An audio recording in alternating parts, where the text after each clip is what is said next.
Pengecekan personil polisi yang ngantor di desa dilakukan Kapolres Prabu Muli AKBP Widyardi di Desa Pangkul, Kecamatan Cambai, Prabu Muli.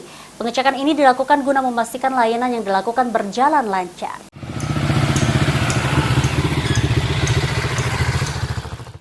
Usai diluncurkan 7 hari lalu, Kapolres Prabu Muli AKBP Widyardi melakukan pengecekan posko pelayanan di salah satu desa, yakni di Desa Pangkul, Kecamatan Cambai dengan mengendarai sepeda motor. Pria yang pernah bertugas sebagai Kapolres Muko Bengkulu itu membentuk posko layanan di 37 desa dan kelurahan sebagai terobosan baru dan untuk membuka layanan pengaduan dari masyarakat yang membutuhkan bantuan polisi secara langsung. Personel yang ditempatkan di posko pelayanan tersebut selain Babin Kemtipnas juga ada anggota SPKT dan dihadiri langsung oleh Kapolsek. Kantor di desa bersama Kapolsek, Babin Kamtipmas dan Babinsa mewujudkan bahwa pelayanan kami tidak terkendala hari kerja. Kami melayani masyarakat 24 jam sepanjang waktu.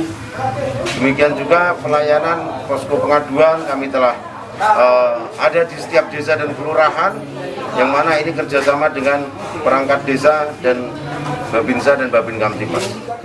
Tidak hanya mengunjungi, Kapolres Prabu Muli juga menghimbau kepada masyarakat Desa Pangkul apabila ingin melaporkan kejadian tindak pidana agar segera melapor ke Polres Prabu Muli, baik itu langsung datang ke SPKT atau datang ke posko pelayanan yang ada di desa dan kelurahan, maupun bisa juga melalui hotline layanan bantuan polisi melalui WhatsApp atau media sosial resmi Polres Prabu Muli. Beni Firdaus, PAL TV.